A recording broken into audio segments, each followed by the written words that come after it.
Welcome to Show Studios Fashion Radio, the podcast and video series exploring the remarkable relationship between fashion and music. Every week, I'll be joined by fashion's biggest names and the talent of tomorrow as they share their 10 life-defining tunes and the stories behind them. I'm your host, DJ Fat Tony, and today I'm joined by a visionary makeup artist whose transformative approach to beauty challenges convention and celebrates creativity. She's been instrumental in developing makeup for fashion's biggest brands, including Christian Louboutin, Tom Ford, and Saint Laurent. Now it's her own brand that's become the it girl favourite, with her penis-shaped lipstick breaking the internet and redefining beauty culture. A true trailblazer in the industry, it's Isamaya Ffrench. What made you get into what you do?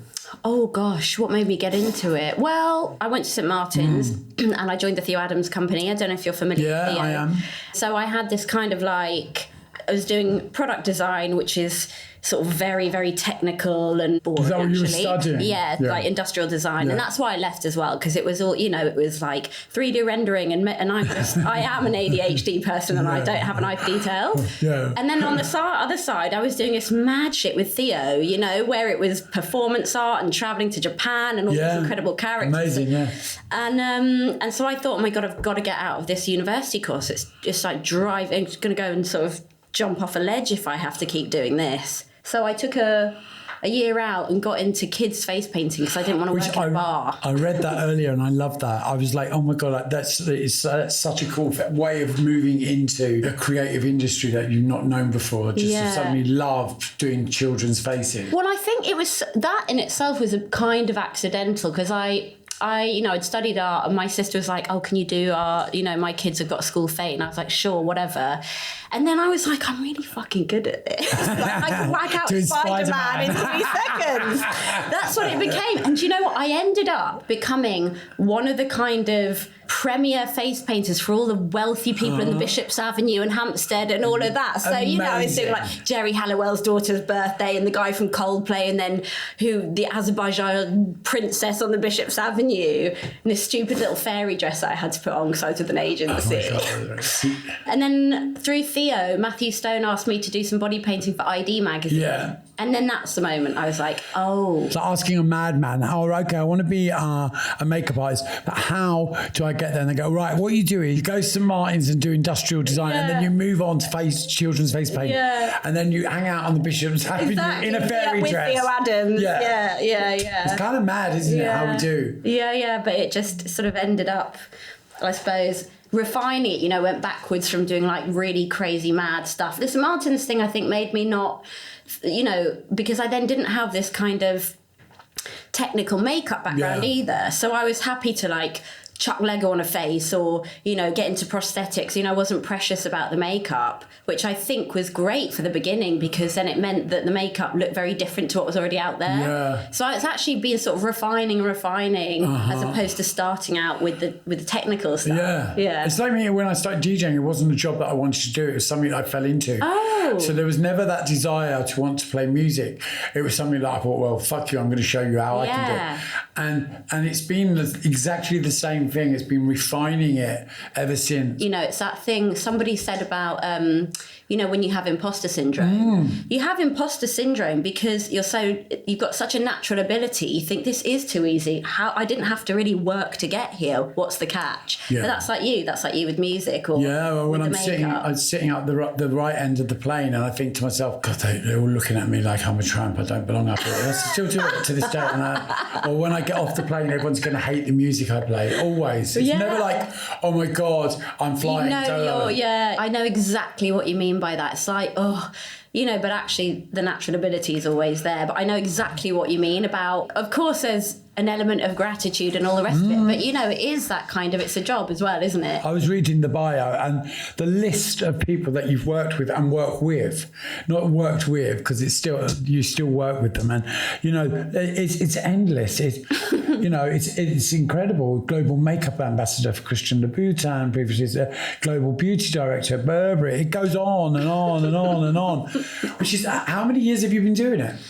At least 15. Okay. Yeah. Listen, you're a baby, right? 15. to achieve most of this stuff on here takes a lifetime for a lot of people. Well, I did. I mean, I started straight out of uni. I dropped out of uni. So, I dropped out when I was about 22 or something. How did people feel about you dropping out St Martin's? Well, my parents felt very anxious about it. Yeah. And I remember, and I don't hold anything against them for it, but I remember when I was in uni, they were helping me, obviously because I was studying, pay my rent. Yeah. And as soon as I dropped out, they were like, yoink. Yeah. And my mum very sweetly, she wouldn't tell my dad, she was like, I'll give you £15 a month for your Oyster card. Don't tell your dad. So I had nothing. And it was like, I have to work my arse off now. And that never scared me. You just crack on, don't you? Yeah, well, great things come from rock bottoms, of as course. we know. Well, you just have to, I think, you makes or breaks you, doesn't it? Yeah, it really does. And that's where that drive comes from, okay, to improve and to be better and to think, okay, well, that's fine. I'll stand on my own 2 feet. In 6-inch heels. You know what I mean? Yeah. Or platforms. Oh, but of course, more comfortable, right? Yeah. Okay, what's your first memory of music and what's your first memory of fashion? Wow. They're 2 separate questions in one here. First memory of music. Gosh, well, I suppose the first memory of music, where music became really personal to me, was when I was a teenager. I played the electric guitar and Spanish guitar. So I had Spanish guitar lessons, and then I bought myself an electric guitar. I was a subscriber to Kerrang and Total Guitar and all of these magazines, so I was listening to Smashing Pumpkins, Marilyn Manson and Red Hot Chili Peppers back then and all of that stuff, and learning how to play. And I was passionate about it. And, I'd sneak off to concerts and stuff when I was 16. And that's when music, and that's quite classic really, isn't it? I guess your teenage years, where I felt like I really found a home in music, and it was you a bit of an emo? Was you like a real rock chick? Total emo. I love that. Which was so funny because I was doing dancing and ballet and all this stuff and feminine and long hair, but actually my musical passion wasn't like any of my friends. None of my girly friends at school were listening to Deftones and Smashing Pumpkins, and I was sort of quite private about it, So yeah. And what about fashion? What was your first delve into fashion? What was the first item you bought that you thought, I'm going to look so good in this, or you wanted so long? Oh God, that's quite a hard question. I mean, I think fashion item. Do you know what? It's funny with fashion. Obviously, I work in the industry, but I've never felt like I'm a real fashion person. I often think, even when I'm getting dressed up for events, I always say to my team, I'm like, if I can't hike up a mountain in those shoes, I don't really want to wear them. Yeah. Everything's practical for me. That fashion item is really hard because it probably wouldn't have been until I'd gone to university and maybe bought a weird Comme des Garçons jacket. When you went to St Martin's, did you feel that you needed to look the part because you went to St Martin's? Do you know what? I didn't feel like I needed to look the part, but I just felt very different because I was cycling in from Harlesden on a fixed gear bike, and I swear to you, I would arrive stinking sweaty, and I'd have to go to the hand dryers in the toilet and dry my armpits every fucking day. So I was this quite mad, wild child who was in the sports gear, had just cycled 25 miles, and there were all these gorgeous Chinese sort of students who'd paid a load of money to go there and looked fabulous in Chanel, and I was standing like this under the dryers doing my bits, and that was just who I was and who I still am. What's in your Spotify playlist right now? Have you got one? I do. I have a lot of liked songs. Yeah, go on. It would either have to be something very heavy. There's a band called Inter Armour that I love, which is metal. I don't know them because this is the beauty of this podcast. I will go home and look it up now. I was like, God, I think he's going to hate my playlist. It's all very heavy. So it's a mix of very heavy metal or Lana Del Rey. I'm a they're both heavy in different ways, aren't they? Yeah. The thing about it is the beauty of this podcast is because we do a Spotify playlist that goes with this, then the knowledge is there, and it's about educating. Because I don't know. I think as a DJ, people go, "Oh, do you know this song?" And if you don't know it, they're like, "Oh, you're a shit DJ." Yeah. It's well, you're just not interested in it. Yeah. You know what I'm saying to you? But for me, it's about opening up every doorway, because if you I only listen to one genre of music, how blinkered is that? Music is it's about what you feel. Totally. Well, I love music that takes you on a journey. journey. Yeah. So after my kind of teenager stint with all of that kind of emo-y stuff, I became passionate about like 70s prog, you know, like sort of 70s progressive prog with like 17-minute tracks, like ELO and Alan Parsons Project. Really, really like kind of mad psychedelic stuff. I was passionate about it. And then after that, it sort of transitioned into metal. And it's just like this kind of constant evolution of, but it's melodic metal, you know, it has to be stuff that just takes you on a journey. And that's what I like in any kind of music. I've sort of consistently said this, and I still feel like this. Music has been the number one thing that has, I suppose, inspired my aesthetic. You know, for example, when I was launching Days Beauty back with Jefferson in 2018 or whatever, I was going through a period where I was like really passionate about IDM, like, and techno, like intelligence dance music.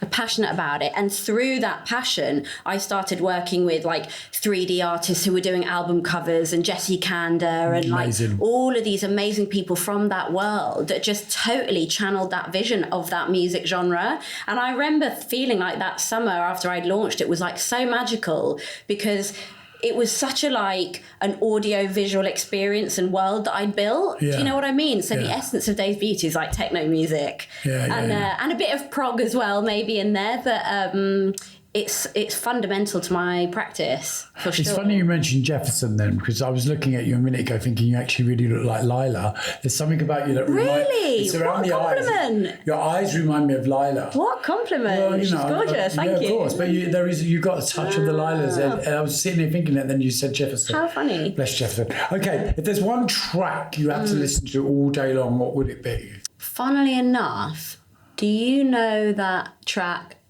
Halcyon, like On and On? It's that kind of like uplifting, you know, like Papua New Guinea. Wow. What's that song? You'd know it. It's sort of that kind of like progressive, euphoric stuff, like from the 90s. You're quite trippy, aren't you? You're quite like. It's all got to be psychedelic-y, whatever. Do you do a lot of psychedelics? Only mushrooms. Yeah. They've made a massive comeback everywhere you go. Everyone's on mushrooms. Well, I mean, I don't do regular big trips. I microdose and do a bit of that, but. Yeah, you're so right. You're so right. My whole like music preference is that kind of like psychedelic trippy thing, or Prodigy probably. One or the other. Prodigy. You can just like keep going. Like, you don't want to trip while listening to the Prodigy. Trust me. Like it would keep me going all night. You know. You know that, yeah, exactly. And suddenly you're like a Wednesday afternoon. Yeah. What is your guilty pleasure?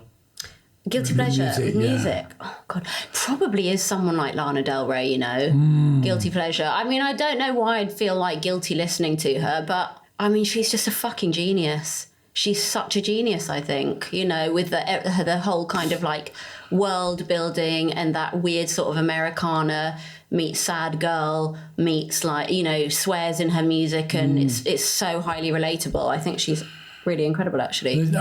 She's many faceted. You know, there's so many sides to her that she doesn't talk about, which we love. It's incredible. Love that. I think that's the other thing. I think that's why we have so much respect, because she hasn't like exploited the shit out of herself. You know, she's retained mystery and retained her, you know, her sort of integrity from that. Yeah, she does a lot of stuff for people behind the scenes that are struggling with various substance misuse and stuff like that. Yeah, wonderful. She's very, very, very forthright with that, which is incredible. But she doesn't have to. She doesn't blow her own trumpet around it. No. Isn't she a Leo as well? Yeah, is she? It's not mad. If she is, I think she is pretty bonkers. What song do you love to hate? Oh God, probably like Fifth Harmony or something. I don't know. Fifth Harmony's a good one to love to hate, yeah. Work from home, do you know what I mean? Something like that. Something that probably came on in the gym once and I was like, Shazam this. They had the worst music in my gym ever. Literally, I'd go to gym box and music is just like, I'm like, What or like is this? Do you know what? Or like that kind of fits into my category of like love to hate. It's like Deadness or like Avicii or something where I'm like, I shouldn't like this, but I just quite into it. I complained one day about the music at Jukebox. So I was like, oh my God, I can't listen to this rubbish anymore. What were they playing? Do you remember? Just he was like, this is your full fat mix. I was like, it's not. And he was like, it's yours. And I was like, show me. And it was actually one of ours. I was like, so but I didn't do it. It was one of the other teachers that worked for me, but it was like literally had my name on it. I was my God. You know, when you put your foot in good. it. It's good that you've moved on. Do you know what I mean? Course, Imagine if you were still loving it, you know. Let's get rid of that. Do you know what I mean? Okay, what song do you listen to before you go out at night? If you're getting ready to go out? Ooh, well, it depends. I do probably listen to like kind of melancholic-y metal. There are some bands that I love. I've mentioned Interama. I love a band called Armin Ra. Who else do I love? A band called Agalok, which is black metal from North America, I think. And again, these are like really intensive layered guitar things, and I'm just in a zone. It just puts me in a zone. I love this because when looking at you, I would never think this would have been your genre. Oh, that's kind of like insane. I think I probably just destroys my team. They're probably like, fuck's sake, trying to middle of the day, and she's got like this blaring melodic metal, but I just love it. Yeah, but you know, that's what's important though, is the fact that you love it. And it's like, you know, there's certain things that we play and certain things like tastes that we have when it comes to music. Don't give a fuck what anyone else thinks. Of course, because that's what's so personal about music. Do you know what I mean? When I was growing up, like I said, you know, I you know, I can't remember what grade I got up to, but very proficient in Spanish guitar and electric guitar, and also played the piano and the violin. So I had a very musical upbringing. It's there, right? So I think because of that, I have such an appreciation for complex music, you know, and I also love composers who, you know, write scores and that kind of thing. I love that. Real instruments. I love real instruments and folk music, and that. Like a lot of what I listen to is also, you know, even like kind of Gregorian chanting and that kind of stuff. Because it's that real like rich sort of deep music that kind of transports you. But you're feeling it. That's what I'm saying to you. Oh my God. It's almost like when you listen to chanting and you listen to something. It's the power. It's the thing that that energy that comes from that is just insane. And especially like, say, the Gregorian music, it transports you, doesn't it? It takes you back on a journey, and it's like that kind of archetypal, intense. All of that, I'm just basically about the feels, do you know what I mean? On every level with everything, it's just about the feels. Well, you know, I was reading something that said music predates language, and I imagine that's kind of how singing developed as well. Yeah. So it's so like, you know, as humans, it's like deeply part of who we are, isn't it? You know? Oh, 100%. Yeah. This is the bit where we do the cheap sell now. So what you got coming up? I've got a few things coming out. I think this week or next week we are basically, you know, wet wipes. Yeah. Gotta go. They're being banned in the UK. Made of plastic, right? Yeah. So we've partnered with this brand called Conserving Beauty, who are this amazing Australian brand. And they have a wipe that basically dissolves underwater. Amazing. So we've got this amazing new roll of like 200 wipes that are incredible. They've got skincare and all sorts. And then when you've used them, dissolve them in the water and Bob's your uncle. And they did these big studies. That's it. They're incredible. So it's like a prep and a post makeup thing. Yeah. You know, they've done studies, or this Conserving Beauty brand did a big cleanup of the Thames, and there were like icebergs made wipes. Fatbergs, exactly. All the sewers throughout London, they block everything up. Yeah. Then next year, I'm basically slowly sort of phasing out the last 3 years of, not phasing out, but of the brand. I shouldn't say phasing out, because I've got a really big launch next year, which I'm very excited about. We'll be in Sephora in America, and I've got a whole new range coming out, and I'm very excited about that. Have you, obviously Sephora's incredible, but have you been to the new Boots Beauty? Where? So they're opening them all over London. So they've got a massive one in the Power Station. Are they trying to It's exactly the same. They're trying to do exactly. But they do high-end ranges of stuff, so you can go in there. So it's a mixture of Sephora and Space NK. Interesting. And they've got like all the brands. They've got sections. Interesting. And it's quite. It's quite, you think, oh my God, you're walking around. And does it feel elevated? Have they nailed it? Yeah. They haven't nailed it properly because it's still Boots. You still got the basket and all of that. Still like 400 degrees and you're like... Yeah, but you know, they're getting it. Okay, what would be the theme tune for your life so far? God, probably have to be one of those like 16-minute Pink Floyd or Alan Parsons Projects numbers, doesn't it? I mean, it's just so many chapters. That's a very hard question, you know. That's a very, very hard question. Something that's like an endless roller coaster. What was yours? What would yours be? Guilty by Barbara Streisand. Oh, really? yeah, I think so. Amazing. Yeah. I think, it would have to be like an epic 16, 17, like proggy psychedelic thing from the 70s. Do you know what I'm saying? It takes you on a weird journey and ends up somewhere else, yeah. Best fashion show you've ever been to? We took this question out of this season, but I'm putting it back in because I really like it. Best fashion? Well, I musically don't... and just like give you that vibe where you've walked away and thought, fucking hell, I love it. Yeah. So I think I could say two. I mean, first of all, I have to talk about Junior Watanabe because he's been a collaborator for like 10 years now. Yeah. And I think, his shows are always, they're so Junior, and he has such a specific... when I started, I sort of maybe mentioned this in other interviews, but when I started working with him many years ago, he used to send me, I wasn't allowed to see the collection. About a month before we did the show, he would send me these very cryptic emails with like sort of buzzwords, and it could be anything from like urinal to industrial to peacock to whatever. And then he'd say, these are the words I want to see how you do, makeup. So I'd make these mega decks of just playing and ideas and whatever. And then when I'd get to his studio a couple of days before the show, he would be like, no, yes. And here's a collection. He didn't want me to be influenced by what he was doing. He wanted me to take the sentiment and the soul and the spirit of the collection. I get it. And do my version. I get it. So I love working with him, and actually over the years, I feel like confident enough to say this. I have such a grasp of him and his world. Yeah. We don't do that anymore. He gets me in the day before and he goes, here's a collection, do your thing. And I just know. And it's so wonderful to have built that like aesthetic, because all I want to do is to bring more of his vision to life. When I started working there, it was incredibly sort of, in that sort of Japanese way where everything is so kind of meticulous and everything was done via a translator as well. Because he back then was sort of less fluent in English, and obviously I don't speak Japanese, so everything was kind of so what would you call it, organised. Yeah. And now it's wonderful because over the years now, because we have this mental understanding, I just go in and he just goes. You have that connection. Yeah. I just came back from Tokyo actually. I was there a couple of weeks ago. I went to do the Margiela Galliano thing with John, and I had the most incredible 4 days. Wow. Like literally I did not stop laughing. I have a friend who's a stripper in Japan, in Osaka, and Osaka's like the Manchester, isn't it, of Tokyo.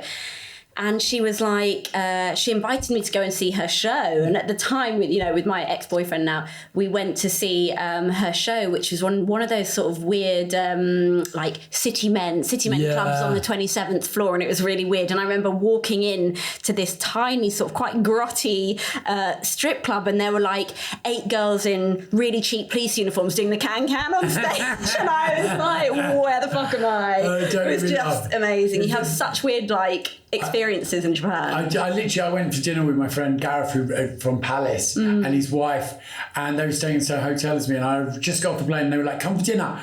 And I said, where are we going? And it was a picture of a black cockerel, and I was like, what? So it was a tiny little living room with a man in the middle of the living room grilling chicken on a little grill.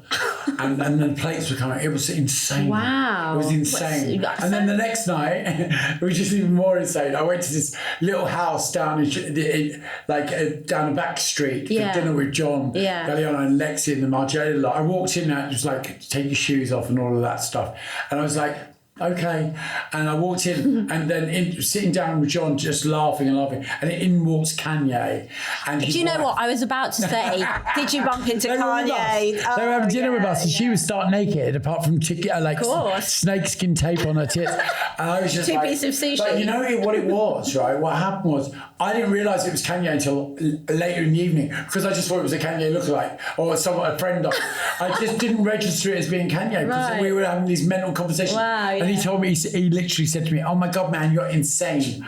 And I was like, and then John went, Kanye's the most insane person, just told you you're insane. And I was like, fabulous. Oh, fantastic. I'll take it. But yeah, it was one of those things that just didn't register. Yeah. Those Kanye. But It that, just I doesn't think need to. that is Japan, though. I think Amazing. it's just so mind-bogglingly weird as well, isn't it? One of my first jobs or, performances with the Theo Adams company was we turned the flagship Louis Vuitton store into like a weird hotel. Amazing. So it was one of the most amazing jobs I've ever done. The set design was unreal. So it was like an experiential thing. So you walk into like a different room, there's some fucking weird thing happening, And I remember he'd flown over these 3 Filipino trans singers, so that when you pressed the elevator door and it opened, you were met with these like divas like in the lifts, and then the door shut again, and you were like, what? It was just incredible. So yeah, Japan's the one. Yeah, definitely. I'm definitely going back. Yeah. Thank you. Thank you. It was so much fun. Yeah, Seriously. it was great to chat. Well, I was totally oblivious to your musical taste.